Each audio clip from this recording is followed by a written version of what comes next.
Hello everyone and welcome to my new video. And what is this video about? Well, we're gonna get granular with some drum breaks on the Octatrack. I'd like to apologize in advance for the production quality on this video. I don't really have the right kind of cameras for these kinds of things, so apologies if the screen looks a little fuzzy.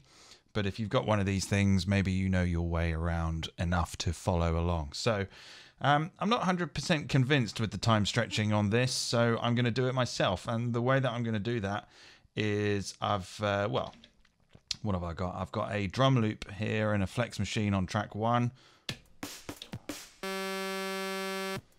But what I've done is I've set the re-trigger time to quite high, and then in the LFO page I've got LFO 1 set to the start position of the drum loop with a ramp LFO, the depth all the way up and the speed at exactly about halfway, 64, with the multiplier at 1. This means that the ramp should ramp up at roughly the same time as it takes to get from step 1 to step 16.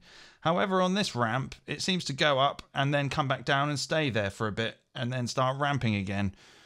Sort of like this, up, down, up, down. I didn't think a ramp worked like that. I thought a ramp went back down and then started ramping again. But I guess that's the Octatrack for you. Anyway, this is what it sounds like.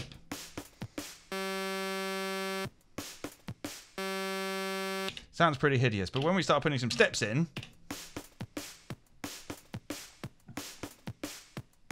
it's a little glitchy, but I like that. Now if we change the tempo,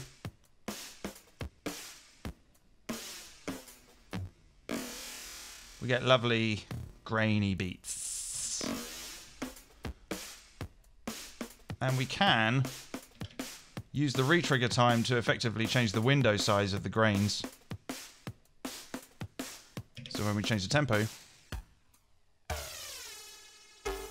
we get really grainy, and we can change the pitch.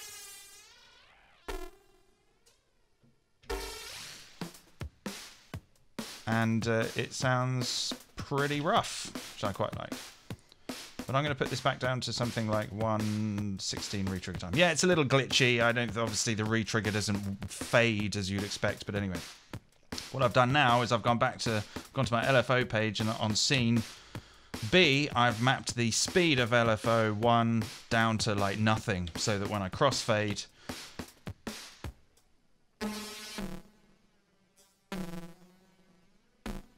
we can get some nice grains. Change the pitch.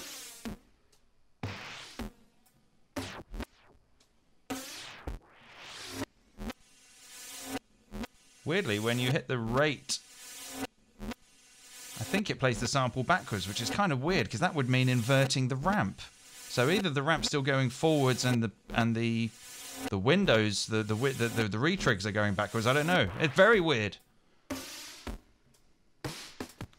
But what else can we do with that? Well, I thought that this wouldn't work, but I was surprised to see that it did. Now we don't just want to loop over and over and over and over. We want to put some variations in of the loop. So why don't we put one here? And on this one, I'll put the start position to, I think, 32. Now this is a 1-bar loop, which means that if we're going from 0 to 128 or 127 or whatever, then 32 should land roughly where the snare drum is. Let's see. There we go. And we could like copy that, put it in here, or like here.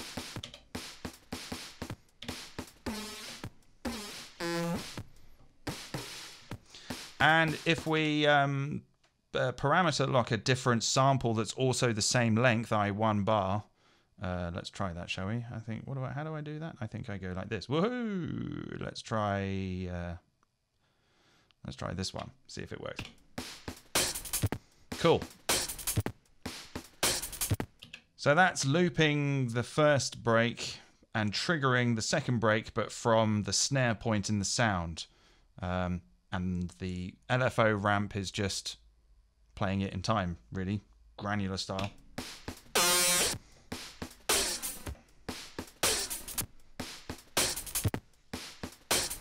let's change that one to, let's copy that one to there, and set that one to,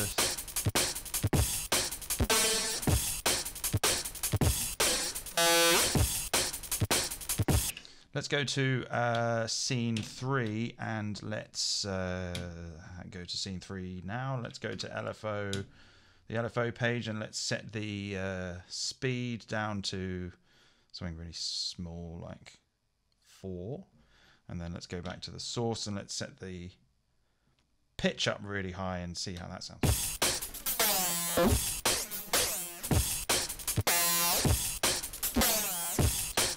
Let's actually go back to scene B and set the retrig time up to stupid and see what that sounds. Whoops.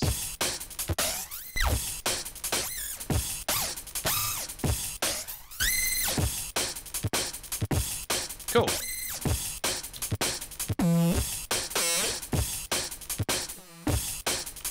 And no matter what tempo we go at,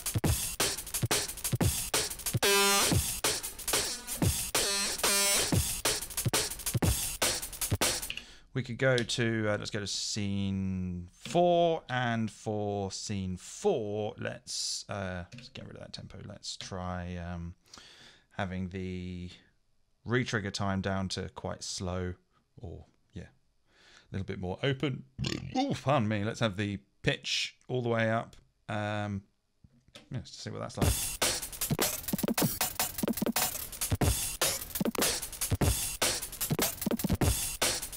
No, it didn't sound as good. Let's just, I don't know. Let's just twiddle some knobs. When you start to pitch things down doing granular stuff, you get crunchy, almost sounds a bit crunchy.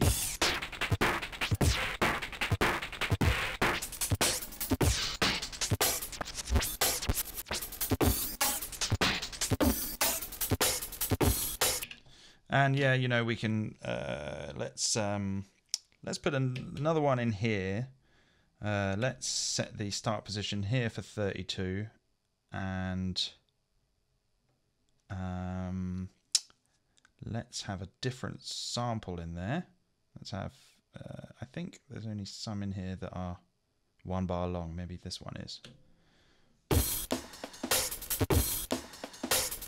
Cool, and then let's condition that one to go every 33%.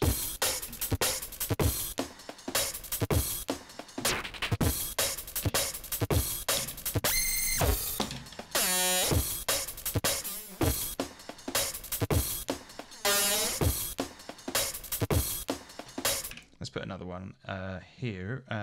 Let's go back. Let's. What do we got here? Yeah, actually, let's copy this one, put that one there, and I'll have a different sample here that I can't remember which ones I've used. This one maybe, and that one can have a start of 0. And I'll give that a condition again of 25%.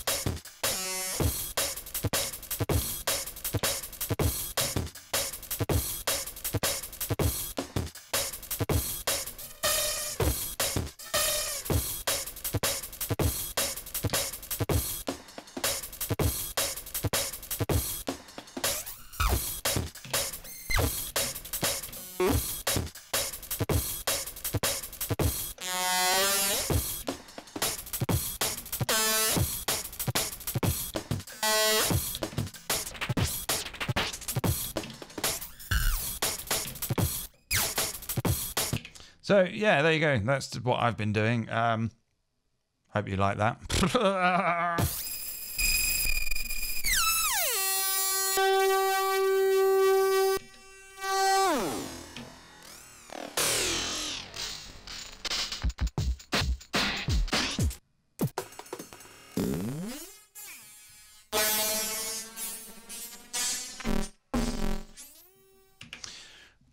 Thanks for watching. See you next time. Bye.